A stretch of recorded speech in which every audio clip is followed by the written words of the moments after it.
Agora só, né, Rizzo? Isso aí que você botou, os detratores do Felca vão... Orlando Júnior, que não sei se me assiste, deve estar agora dando risada. Porque o Orlando falou, ó, pode anotar. Isso vai vir com uma agenda de regulamentação de redes sociais. Veja só, bota na tela. Hugo Mota, o péssimo presidente da Câmara do Brasil, o corrupto Hugo Mota, o despreparado Hugo Mota. Vamos lembrar que ele é do mesmo estado do Haitalo, ambos são da Paraíba. Então, Hugo Mota, você que tá preocupado, né? Por que o teu estado tá sempre em petição de miséria, né? Vamos lá, Hugo Mota mandou. O vídeo do Felca sobre a adultização das crianças chocou e mobilizou milhões de brasileiros. Esse é um tema urgente que toca no coração da nossa cidade. Mentira. Não é. Não é. Isso toca no coração de uma parte da cidade. A maior parte da cidade, né, o povão consome o conteúdo do Haitalo. Na Câmara, uma série de projetos importantes sobre o assunto. Nessa semana vamos pautar e enfrentar essa discussão. Obrigado, Felca. Conte com a Câmara para avançar na defesa das crianças.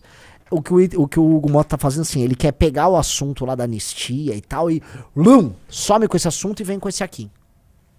Ele tá usando uma caixa chinesa, né? Mas tem uma estratégia de diversionismo para fugir do assunto. Malandramente, presidente inocente usou sua caixa d'água para pensar e fugir. Malandramente, presidente imprudente não tocou sua casa e agora quer rir. A safada que ontem logo foi explorada vai ter projeto de lei na calada da noite passando assim. Peço ajuda pro Kim. Peço ajuda pro Kim. Peço ajuda pro Kim. Peço ajuda pro Kim. Ficou bom, hein? Porra! MC Renan senta. Pois é, cara, nós improvisa também, né? Ai, tá ligado? Nós sabemos fazer os improvisos, tá ligado? Que a poesia tá aqui na nossa arte, tá ligado? Os caras não querem deixar fazer nossa arte, tá ligado? Não deixa nossa arte porque é nossa arte, tá ligado? O Roberto falou, agora vamos terceirizar a responsabilidade dos filhos pros pais. Os meus foram horríveis e eu não engravidei puta. Lá vem a pessoa com... pegar um exemplo anedótico, né, dela. Ó, eu sou assim, portanto estou falando da média. O problema da família brasileira, esse arranjo doentio chamado família brasileira, é o problema, vamos dizer, não, se não central, é um dos problemas, é um dos pilares do drama brasileiro, que passa também a ausência de Estado, passa também o avanço do crime, tudo, mas essas coisas são todas correlacionadas. O que eu quero dizer é o seguinte, vamos lá. Vai pra Pomerode lá. Aqueles alemães que fizeram aquele arranjo social, eles vieram de uma cultura diferente, com um status de desenvolvimento diferente, e aquela cultura se estabeleceu ali em Pomerode. Por mais que eles fossem mais pobrinhos, eram lavradores, né? Você constrói uma mini sociedade de confiança entre eles, a escolinha deles vai falar alemão, tá, aí um deles deu certo, fez uma cervejaria, outro fez uma fábrica de chocolate, outro fez não sei o que, aí todo mundo começa a subir, um contrata o outro. Esse tipo de sistema de relação, entendeu?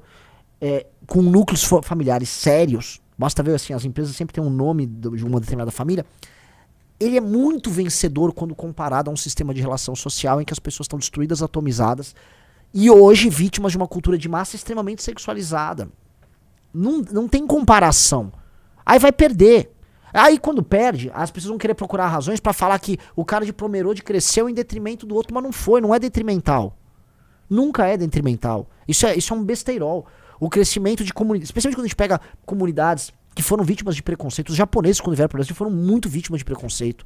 Demais. Falavam uma língua que nem era uma língua indo-europeia. Então ela não tem um sistema de correspondência que você vai conseguir encontrar. Era tudo muito complicado.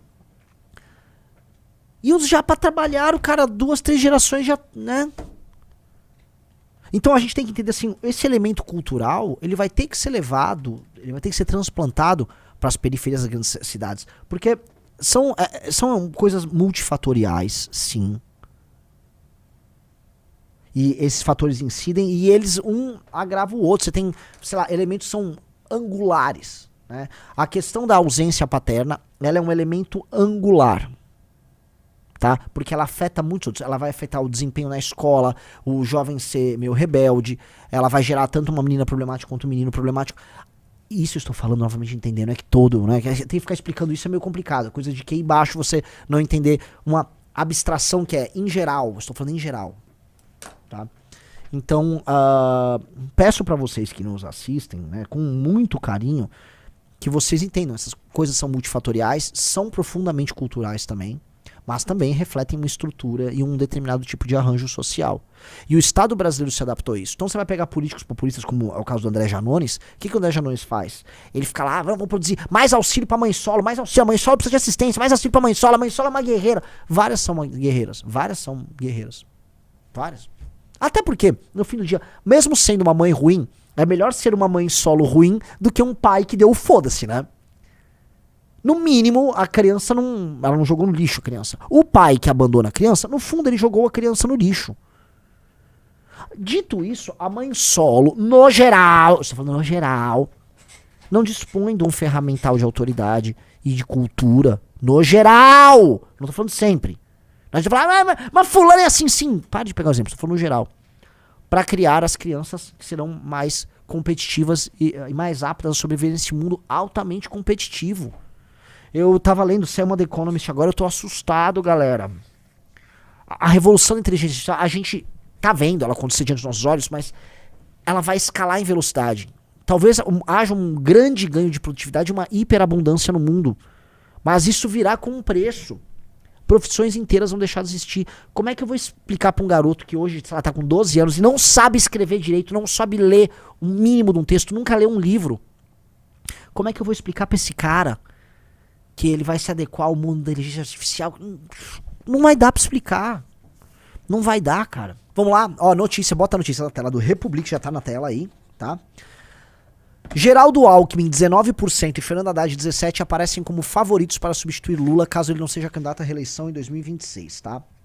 Lembra que eu falei que semana retrasada, fizeram um ensaio do Alckmin como negociador e como cara responsável por salvar o Brasil das tarifas?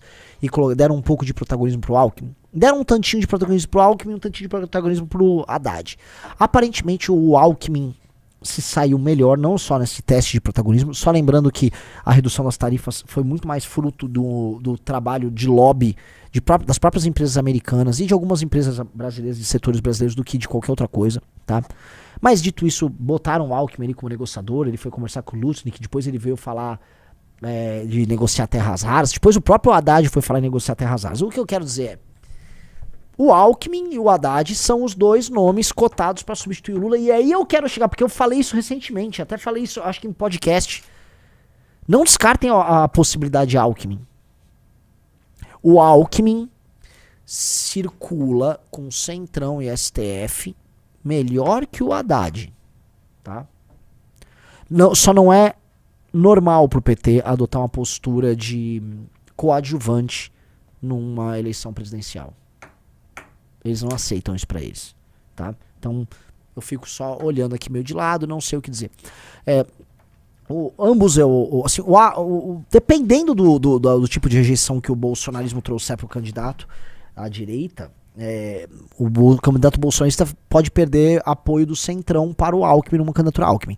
O Haddad eu acho que é um cara que é mais para marcar posição, porque o PT e fazer deputados, que eu acho que o PT com ele com certeza perderia as eleições. Isso ajuda demais o candidato do partido Missão, que em ambos os casos vai poder apontar o dedo na cara desses vagabundos e enfrentá-los. Agora eu vou trazer um fato aqui quente que tá pipocando aí, tá? Estão tentando refazer a candidatura do Tarcísio, tá? Eita.